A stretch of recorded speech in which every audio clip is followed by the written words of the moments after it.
나오셨습니다. 이 시간에 우리 다음 세대를 위한 기도 먼저 하도록 하겠습니다.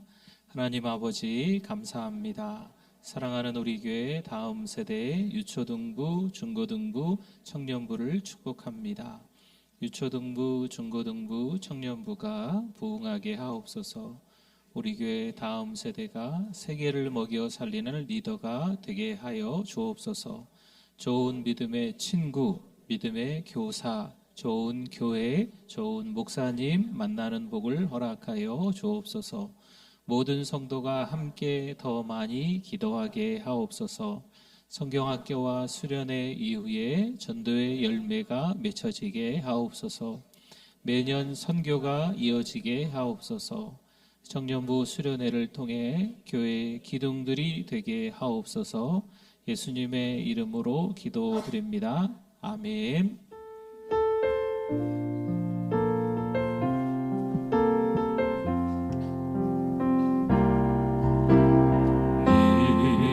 이곳에 생명샘 솟아나 눈물 골짝 지나갈 때에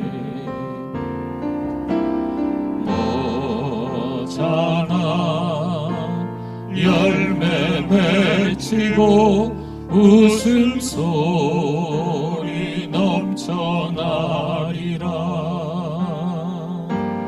꽃들도 구름도 바람도 넓은 바다도 찬양하라 찬양하라 예수를. 하늘을 울리며 노래해 나의 영혼아. 은혜의 주 은혜의 주 은혜의 주.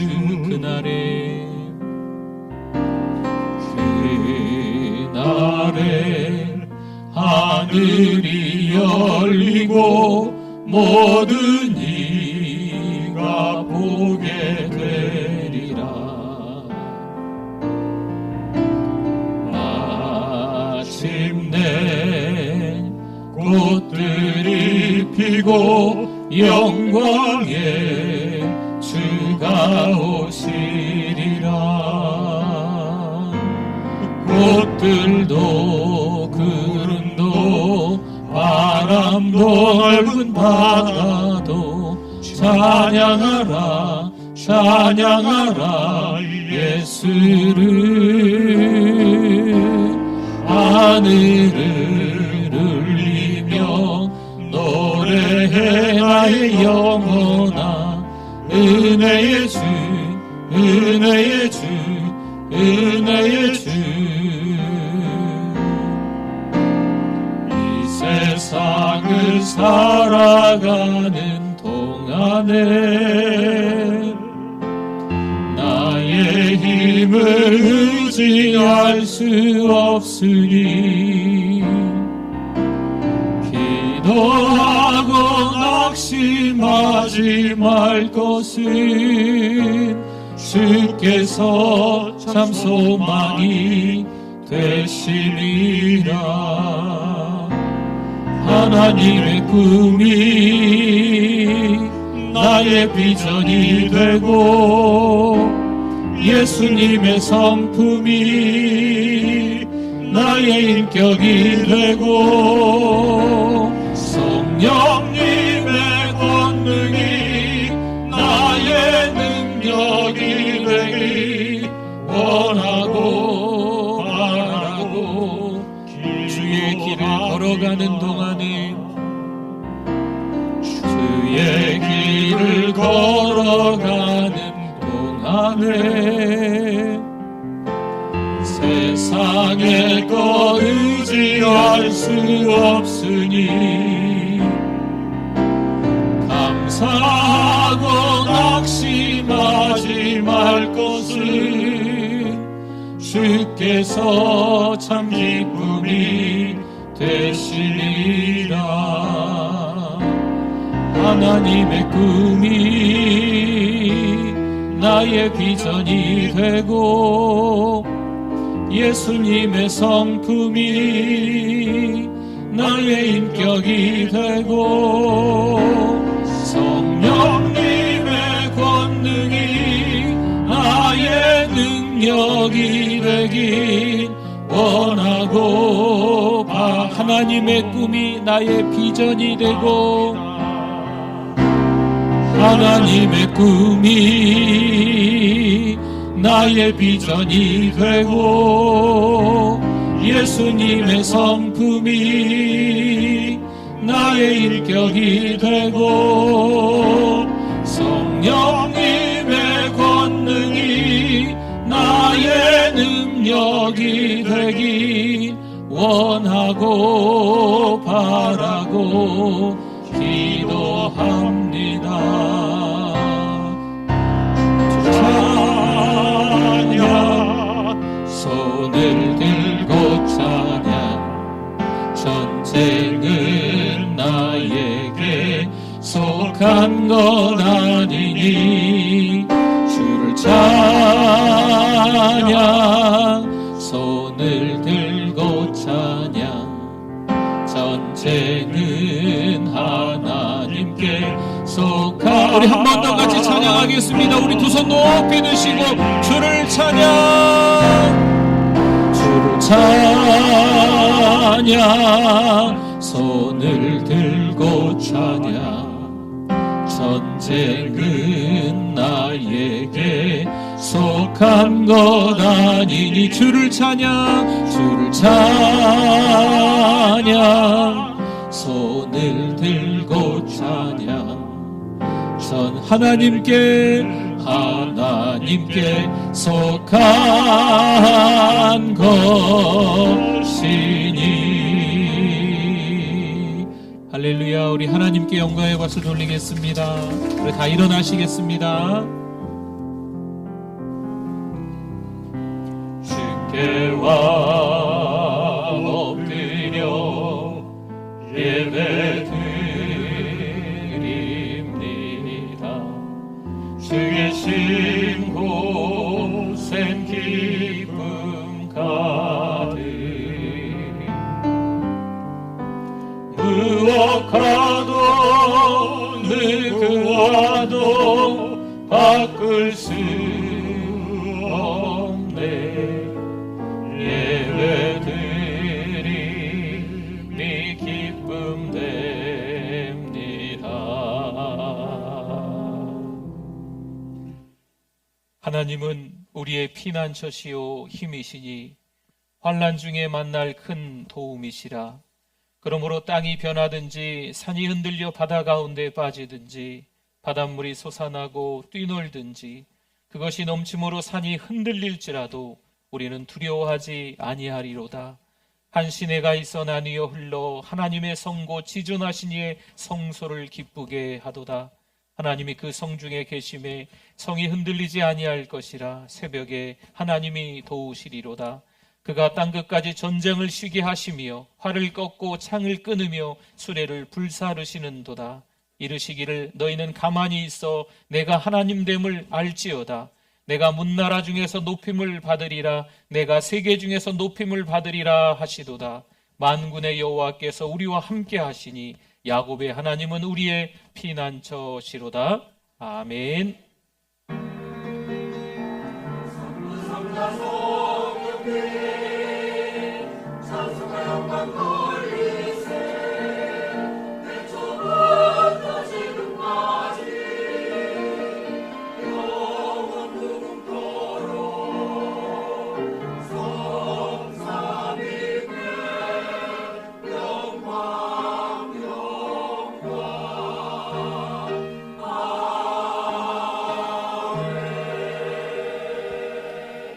은혜가 풍성하신 하나님, 오늘 이 시간도 예배자로 불러주셔서 감사합니다. 교회들이 사라지며 예배를 잊어버린 이 시대 속에서 하나님께 예배하는 자 되게 해주셔서 감사합니다. 하나님 아버지, 그럼에도 불구하고 지난 한 주간의 삶을 돌이켜볼 때 예배자로서의 삶이 아니라, 삶이 예배가 아니라 엉터리로 한 주간을 살았음을 이 시간 고백하고 참회합니다. 하나님 용서하여 주시옵소서. 죄 짓는 것을 즐거워했음을 하나님 앞에 이 시간 회개합니다. 이 시간 예배 드리오니 하나님이 예배를 통해서 깨닫게 해주시고 하나님 앞에 철저히 회개하며 하나님 앞에서 한 주간 동안 다시 한번 삶의 예배가 될 수 있도록 은혜를 베풀어 주시옵소서. 이 시간 예배 올려드립니다. 하나님만 홀로 영광받아 주시옵소서. 예수님의 이름으로 기도드립니다. 아멘.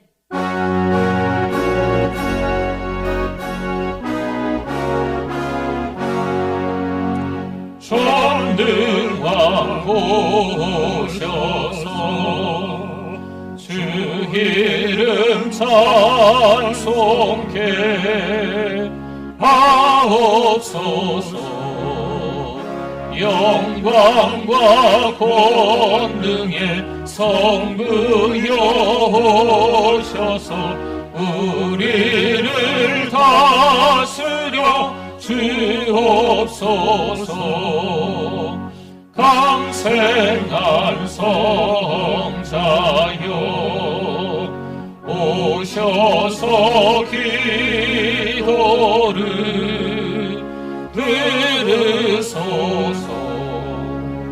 택하신 백성들 복 내려 주시고 거룩한 마을 주옵소서. 위로의 주 성령 오셔서 큰 증거 주옵소서. 전능한 주시여 각 사람 안에서 떠나지 마시고 계시소서. 성삼위일체께 한없는 찬송을 드립니다. 존귀한 주님을 영광 중 배웠고 영원히 모시게 하옵소서.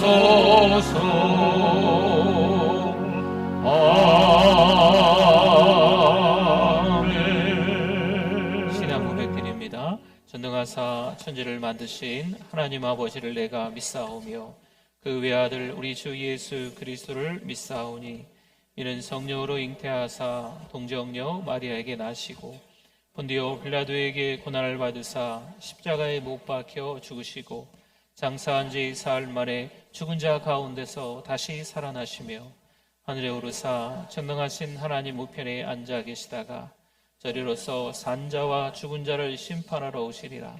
성령을 믿사오며 거룩한 공예와 성도가 서로 교통하는 것과 죄를 사하여 주시는 것과 몸이 다시 사는 것과 영원히 사는 것을 믿사옵나이다.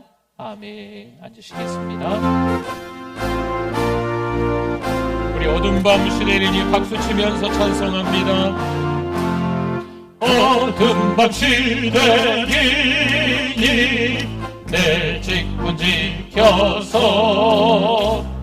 잔이슬 맺힐 때에 일찍 일어나 해돋는 아침부터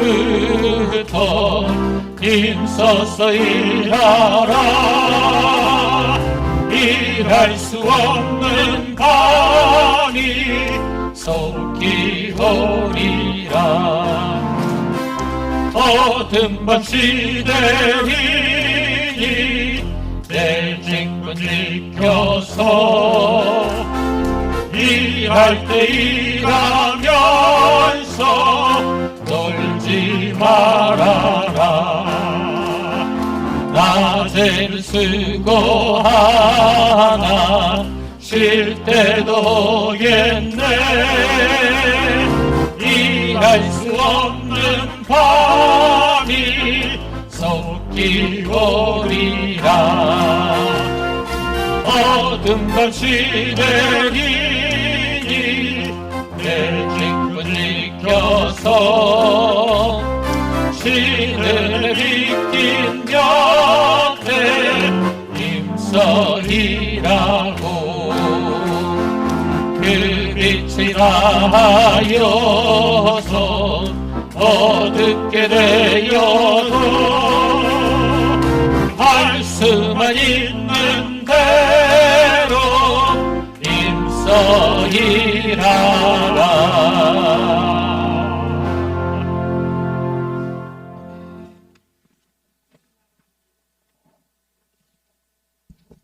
하나님 아버지 감사합니다. 한 주간 성령 안에서 말씀과 기도로 승리하게 하시니 하나님을 찬양합니다. 오늘 또 많은 사람 중에 저희를 자녀 삼아 주셔서 주님 전에 나오게 하시고 주님을 찬양하며 온 마음으로 예배를 드리오니 하나님 우리의 예배를 기쁘게 받아 주시옵소서. 하나님 아버지 이곳에 우리 교회를 세우시고 말씀 중심, 은혜 중심, 선교 중심의 교회가 되게 하시고 많은 선교사를 파송하며 선조와 민족과 복음화에 쓰임받는 귀한 교회가 되게 해주실 줄 믿습니다. 향한 갈대를 꺾지 아니하며 꺼져가는 등불을 끄지 아니하시는 하나님 아버지, 행여 이 더위에 지치고 상한 심령이 있다면 이 시간 긍휼히 여겨주시옵고 부욕해 하시는 주님께서 주님의 풍성하신 사랑으로 채워주시기를 원합니다. 하나님 아버지, 오늘부터 우리 교회 청년부 수련회가 있습니다. 예수님도 청년의 때에 말씀에 순종하고 부모를 공경했던 것처럼 우리 교회 청년들도 주님의 말씀에 순종하고 주님을 잘 섬기는 자들이 되게 인도하시옵고 우리 교회에 큰 기둥이 되게 하시옵소서. 이 시간 우리 담임 목사님께서 오늘의 말씀을 전하실 때 저희의 심령이 열리게 하시고 저희들은 주신 말씀을 기억하며 우리의 삶 가운데 평강이 넘치는 한 주가 되도록 인도하여 주시옵소서. 이 시간 찬양으로 영광 돌리는 찬양대회에 함께하여 주셔서 우리 모두가 큰 은혜 받게 하옵소서. 예배 처음 시간입니다. 마치는 시간까지 오직 하나님만 홀로 영광 받으시길 원하오며 변함없이 우리를 사랑하시는 예수님 이름으로 감사기도 드립니다. 아멘.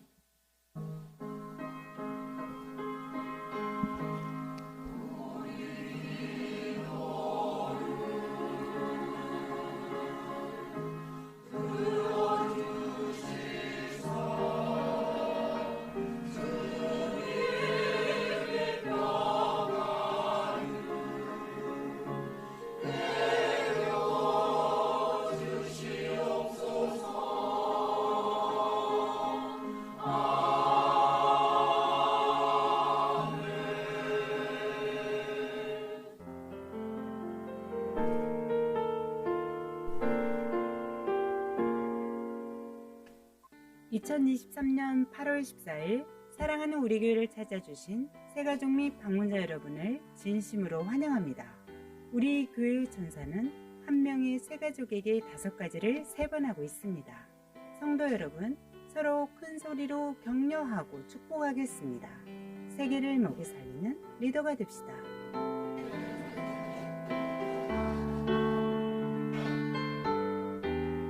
이번 주간 과연은 남녀 성교의 임원입니다. 주일 기도에 동참 바랍니다. 이번 주 화요 기도에는 광복절로 개인 기도하겠습니다. 금요일 저녁 7시 10분 금요 성령 집회 다니엘을 만나다를 통해 믿음의 순수성을 지켜나갑시다. 오늘 삽지되어 있는 담당 기도표를 보시고 3주간 느헤미야 부흥회를 위해 기도로 준비 바랍니다. 전도 333 2023년 3만 명에게 복음을 전하기 위해 더 기도가 필요합니다. 당분간 목요 전도는 없고 개인 전도에 힘쓰시기 바랍니다. 오늘 1시 40분 사랑홀에서 마을 목자 모임이 있습니다. 결석자 신방은 주일 오후는 남녀 성도에서 결석자 1명 신방을 부탁합니다.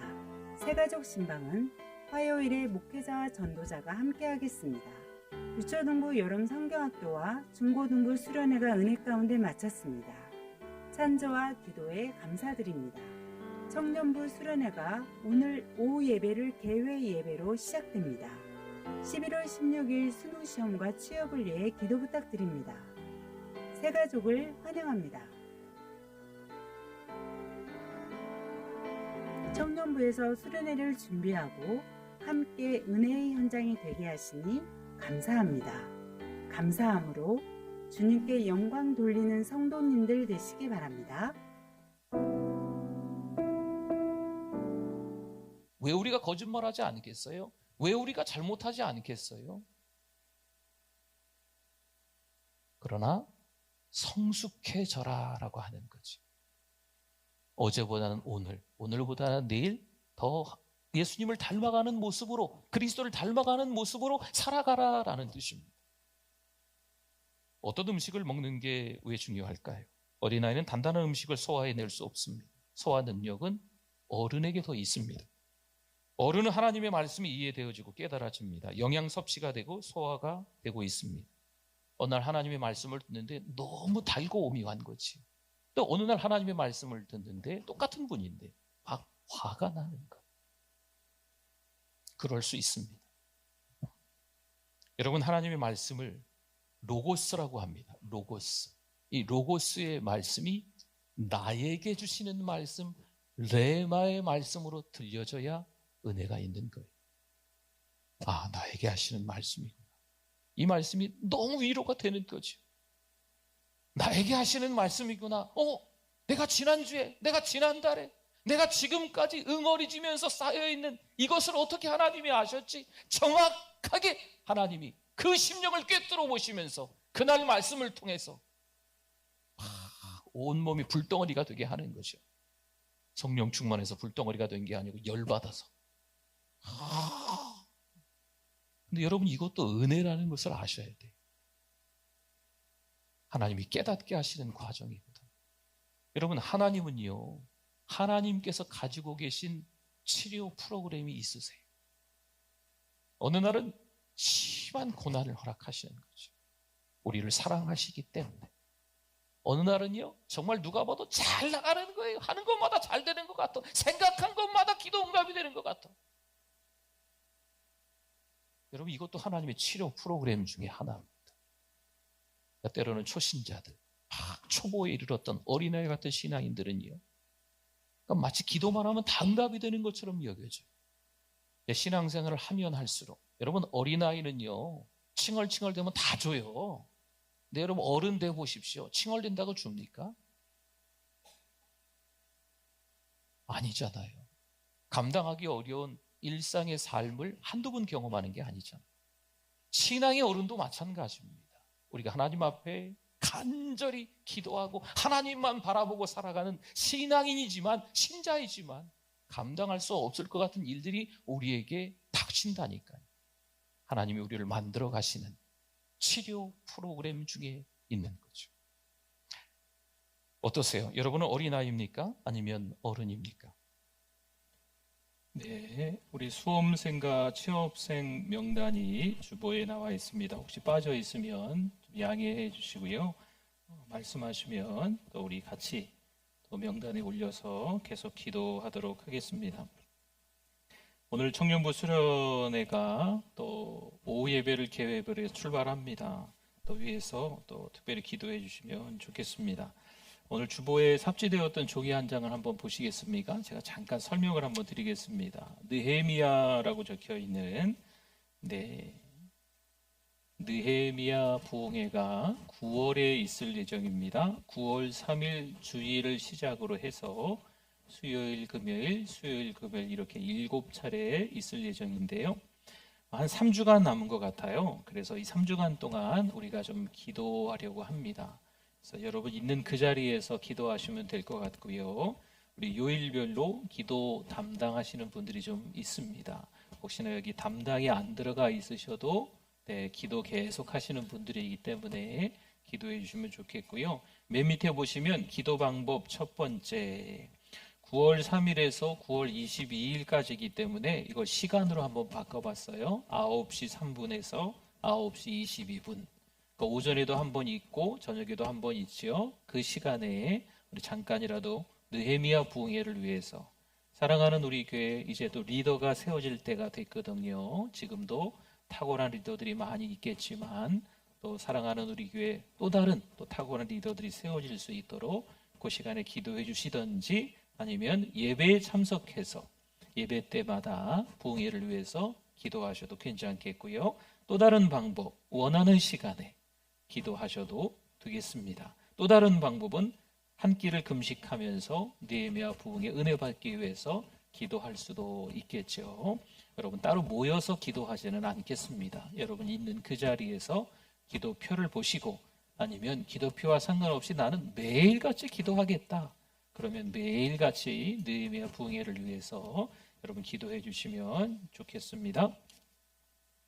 우리 하나님의 말씀 같이 한번 찾아보겠습니다. 시편 7편 11절 말씀입니다. 은혜 받으실 하나님의 말씀 시편 7편 11절 우리 같이 한번 읽어보겠습니다. 하나님은 의로우신 재판장이시며 매일 분노하시는 하나님이시로다. 아멘.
할렐루야. 하나님께 영광입니다. 하나님의 영광 받으실 줄 믿습니다.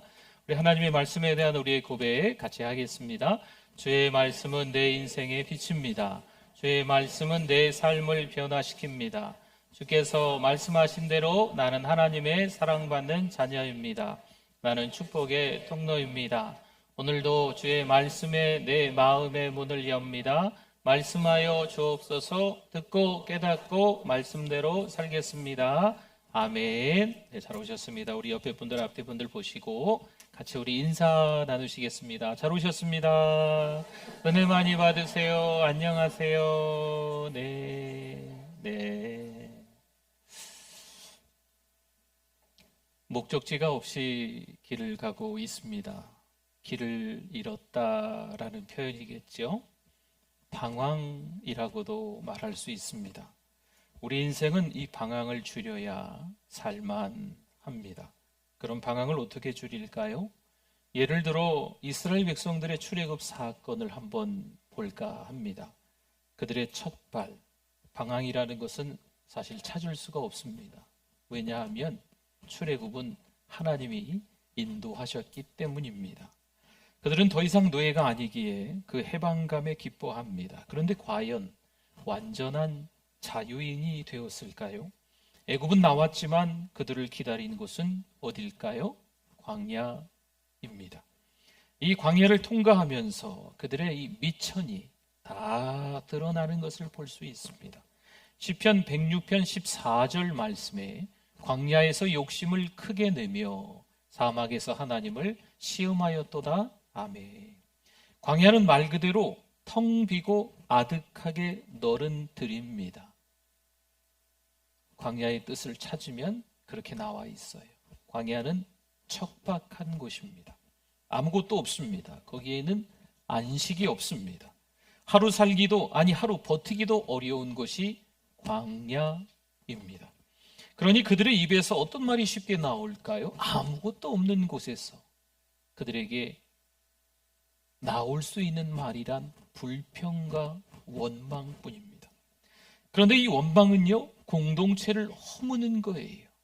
원망은 쉽게 전염되고 원망은 쉽게 부풀어납니다. 그러면 원망만 하는 사람들이 모여져 있는 그 공동체는 없어지게 되는 거예요. 여러분, 이게 사단의 전략입니다. 시편 107편 4절과 5절에도요. 그들이 광야 사막길에서 방황하며 거주할 성읍을 찾지 못하고 줄이고 목이 말라 그들의 영혼이 그들 안에서 피곤하였도다. 아멘. 성도 여러분, 우리는 원망하고 불평하지 않기를 바랍니다. 때로는 우리가 광야 한복판에 놓여져 있다 할지라도 원망과 불평이 너무 손쉽게 나오지 않았으면 좋겠어요. 물론 우리가 지금 사는 곳이 광야예요. 역시 방황할 때가 있기는 하겠죠. 그래도 좋은 말이 좀 많잖아요. 감사, 은혜, 이런 말 있잖아요.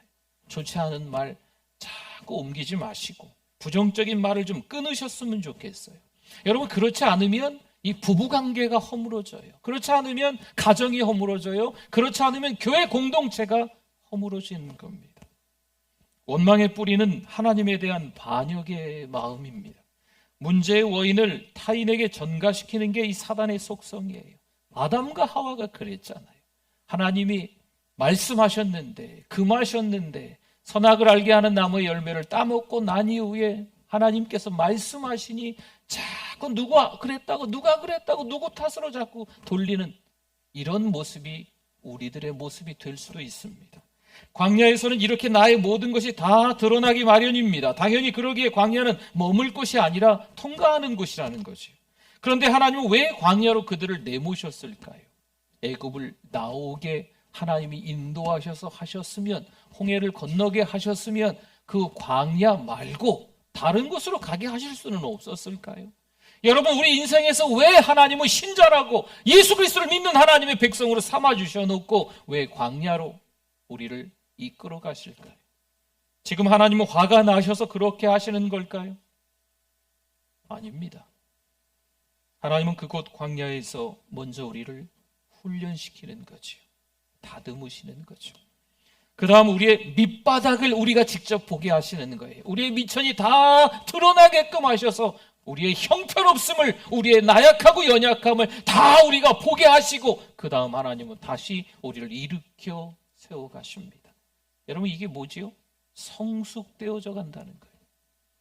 우리가 운동을 좀 하면 건강해집니다. 이 사실 누가 모를까요? 다 알고 있습니다. 하지만 편하게 살고 싶은 거죠. 어떤 분은 운동을 열심히 해서 건강을 찾습니다. 그런데 이제 됐다 생각하고 다시 편하게 사는 거죠. 어떻게 될까요?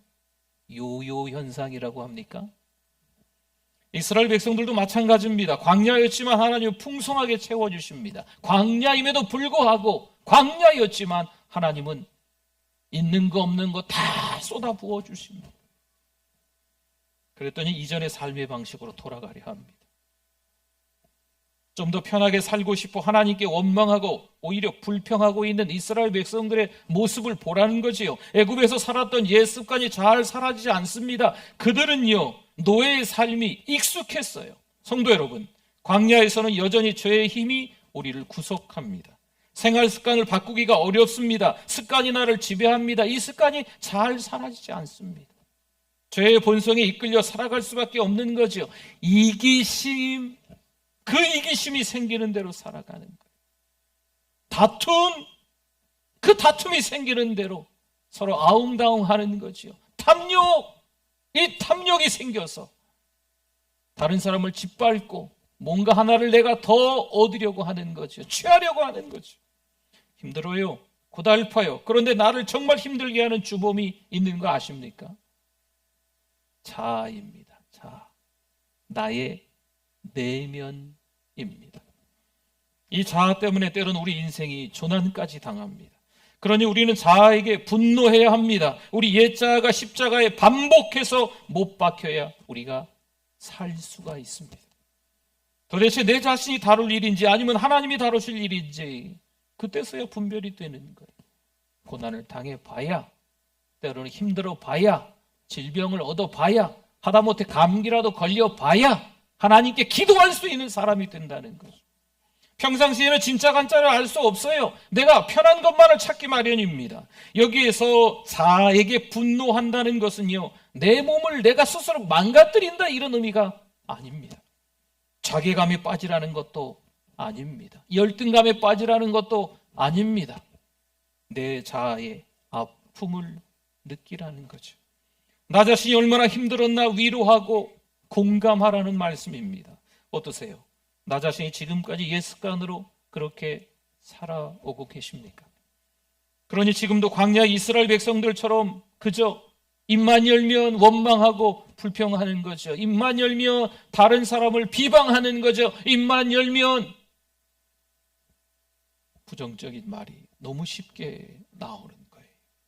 여러분, 이걸 이스라엘 백성들의 노예 근성이라고 합니다.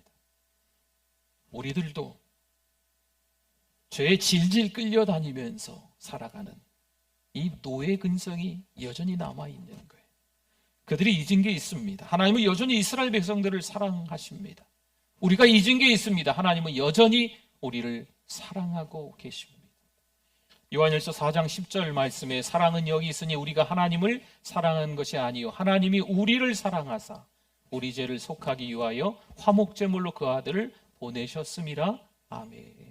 하나님의 사랑은 그 아들 예수님을 우리에게 보내신 것으로 드러났습니다. 여러분, 그 사랑이 어떤 사랑이에요? 하나밖에 없는 아들 독생자 예수 그리스도가 우리의 죄 때문에 십자가에 못 박혀 죽으시잖아요. 죄가 하나도 없는 분이신데 그렇게 죽으셔서 우리 죄를 다 씻어주시지 않습니까?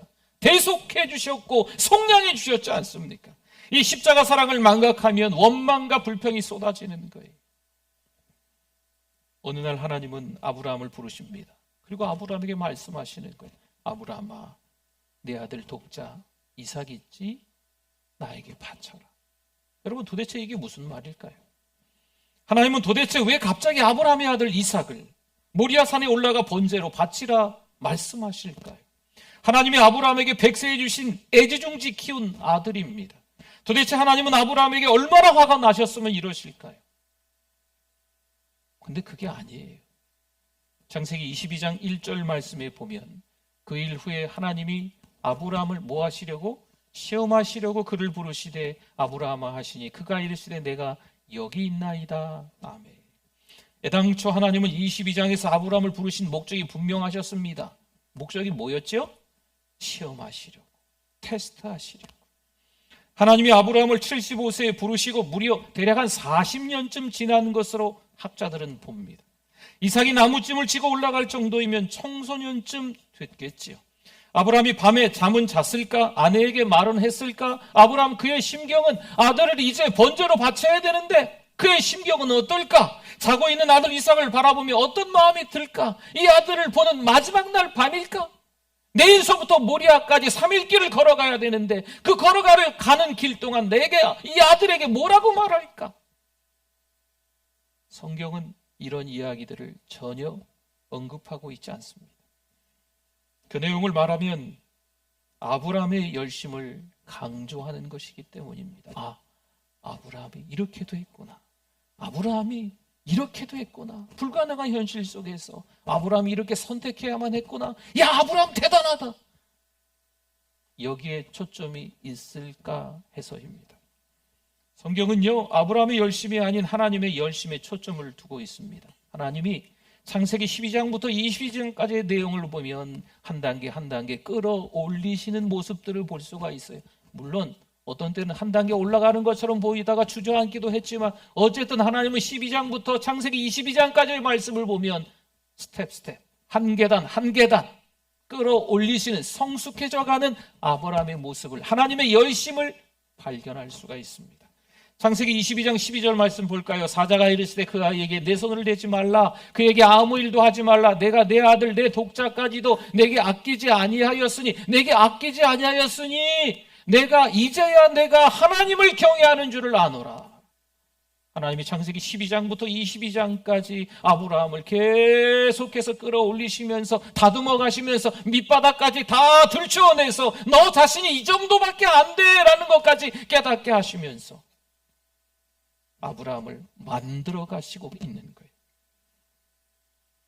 이제야 네가 하나님을 경외하는 줄을 아노라.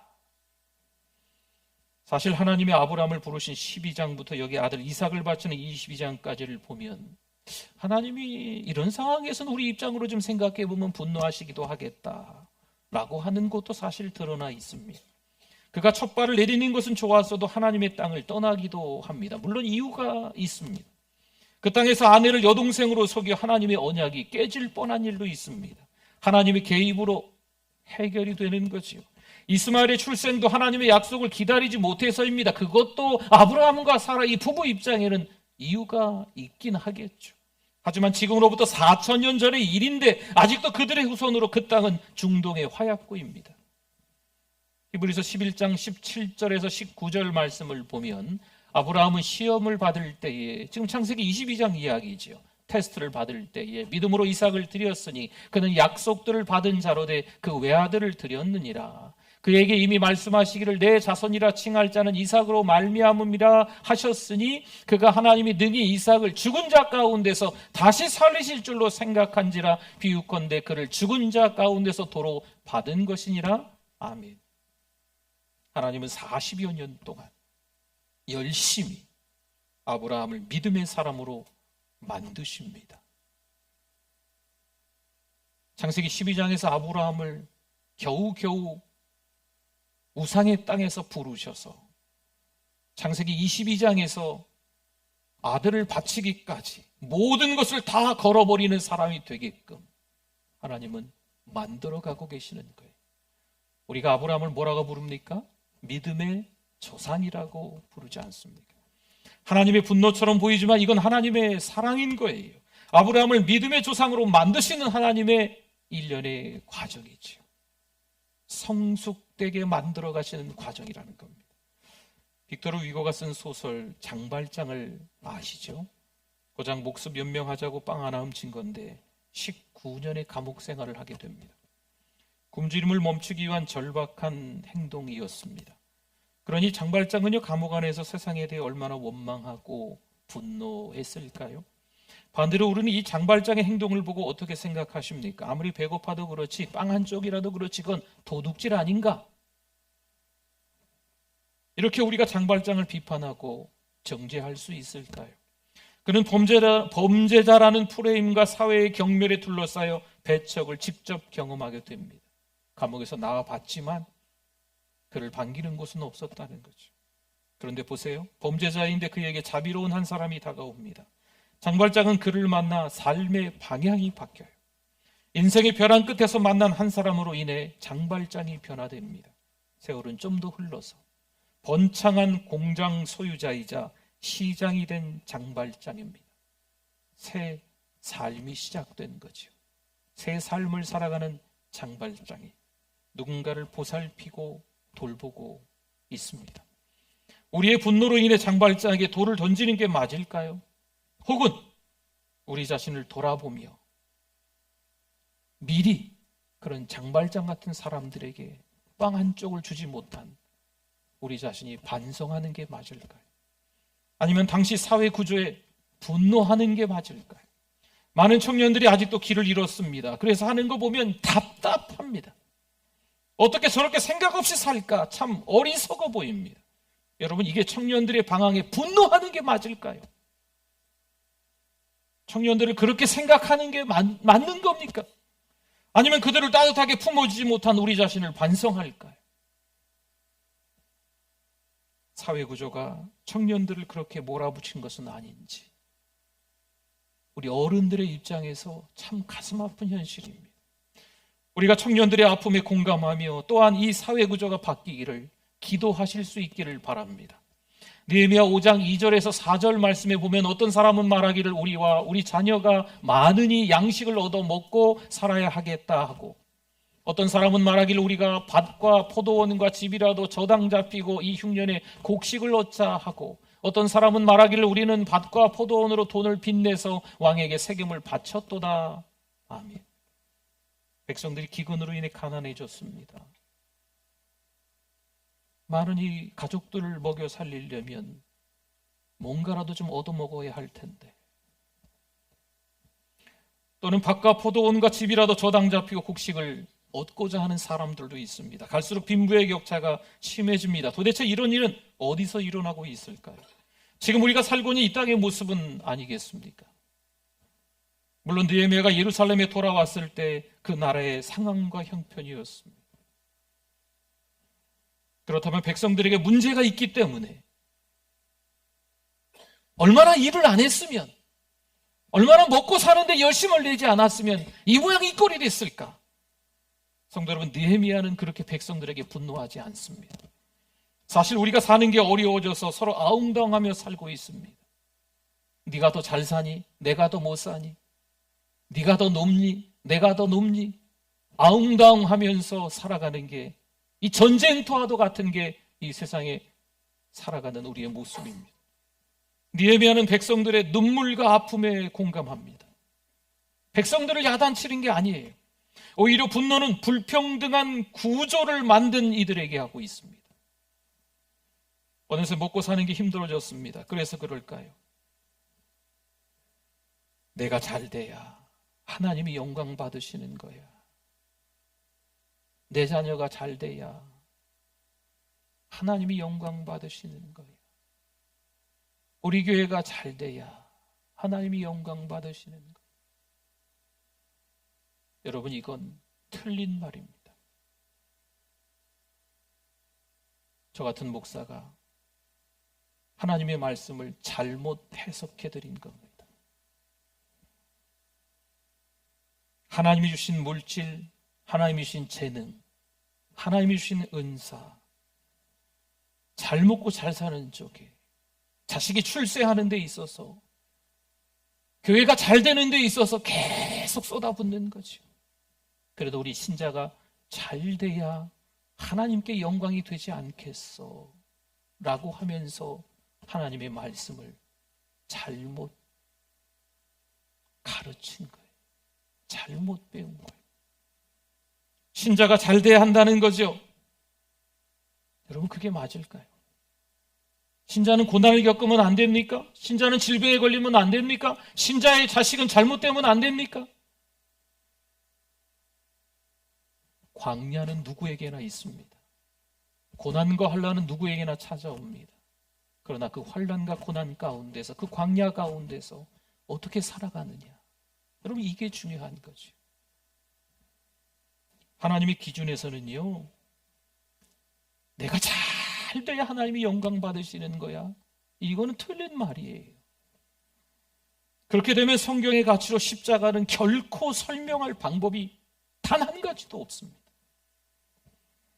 성도 여러분, 영적인 부흥이 일어나야 할 때입니다. 다시 말하면 우리가 은혜 받아야 할 때입니다. 참 안타까운 소식이지만 너무나도 많은 교회들이 지역마다 교회 건물이 매매되고 있습니다. 참 안타깝지요.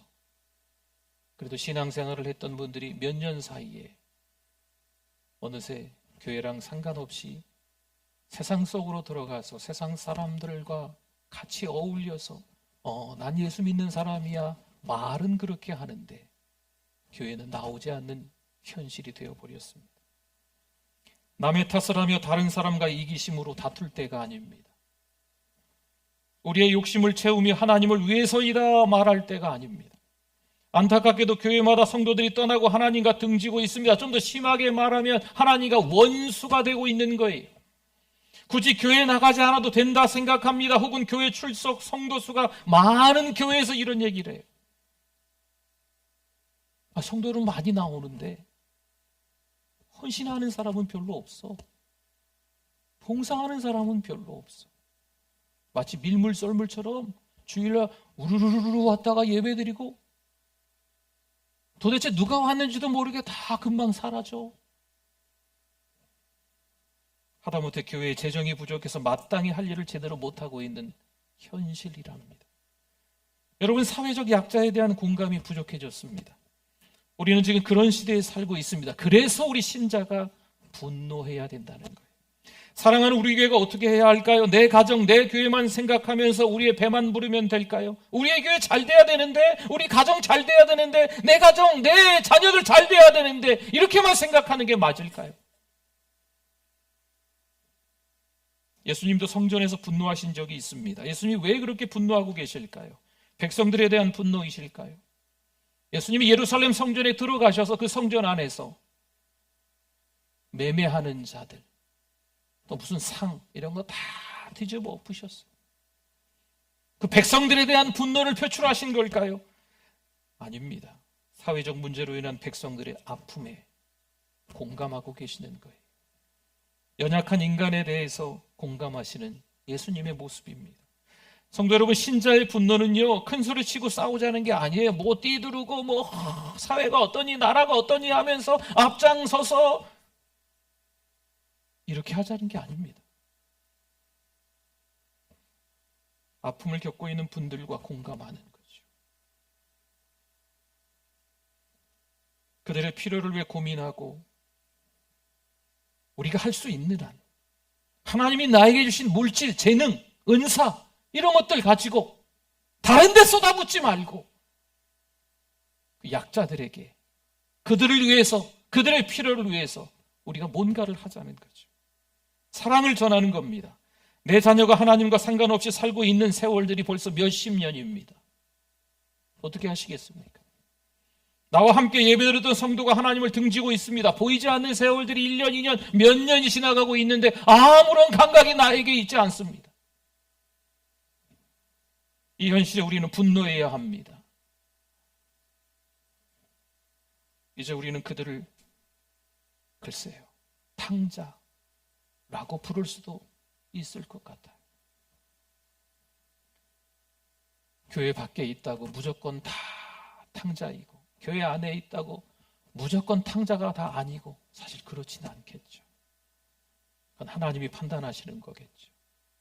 그런데 우리 주변에 탕자가 너무나도 많아진 건 사실입니다.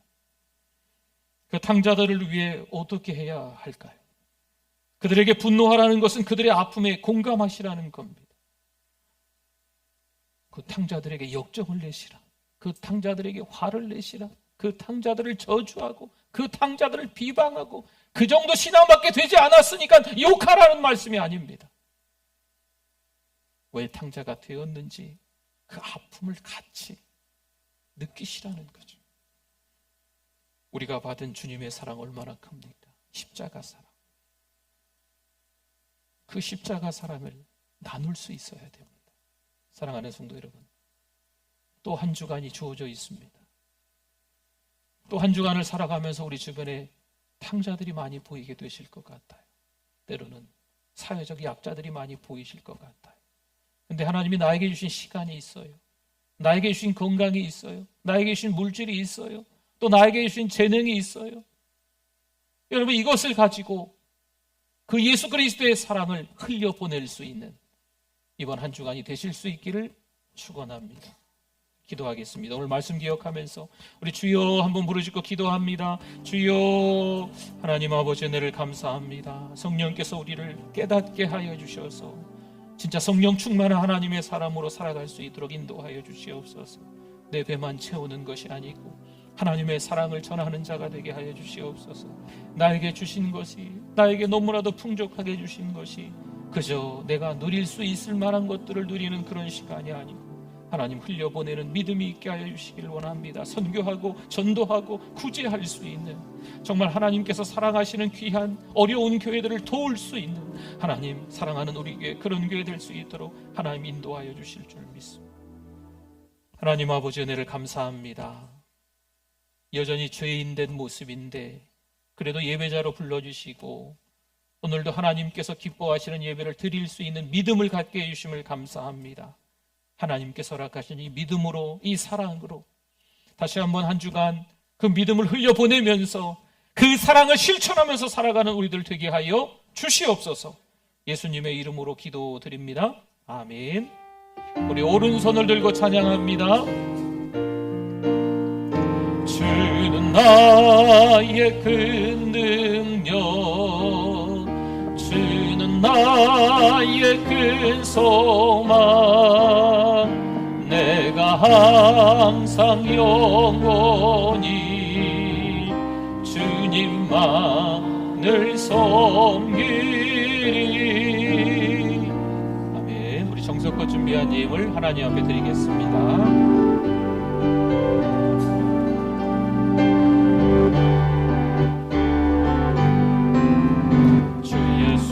내 맘에 들어와 계시는 변하여 새 사람 되고 내가 늘 바라던 참빛을 찾음도 주 예수 내 맘에 오신 주 예수 내 맘에 오신 주 예수 내 맘에 오신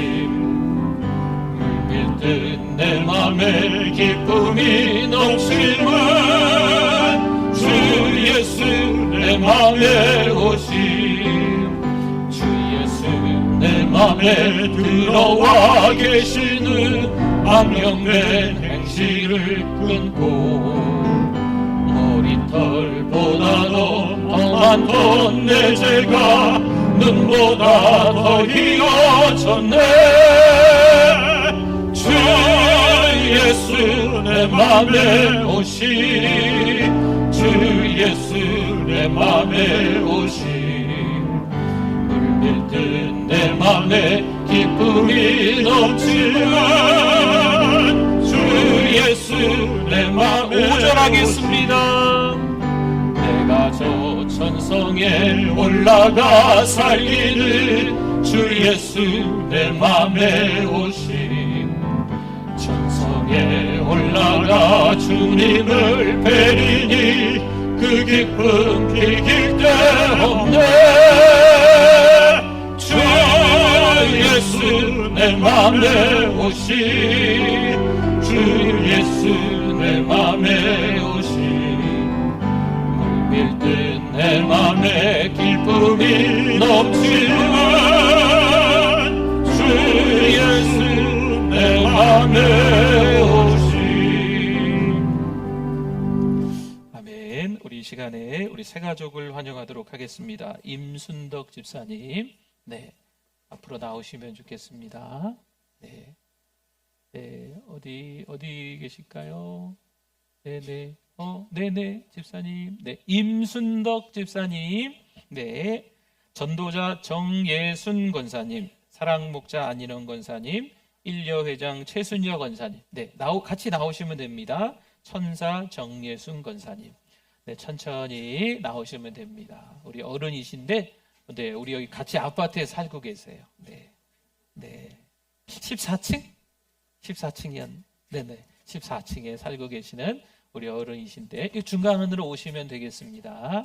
네, 네, 같이 이렇게 오셔서, 네, 성도님들을 바라보시면서, 네, 성도님들을 바라보시면서 우리 환영하겠습니다. 주의 사랑으로 환영합니다. 주의 사랑으로 자매 안에서 주의 영광을 보내 주의 사랑, 우리 한 번 더 할까요? 주의 사랑으로 환영합니다. 주의 사랑으로 환영합니다. 주의 사랑으로 환영합니다. 우리 교회에서는 성경책을 드리겠습니다. 이걸 주시고 성경책 받으세요. 네, 네, 축복합니다. 네, 인사하시고 들어가시겠습니다. 네, 네, 우리 신앙생활 잘 하실 수 있도록 또 위해서 기도해 주시면 좋겠습니다.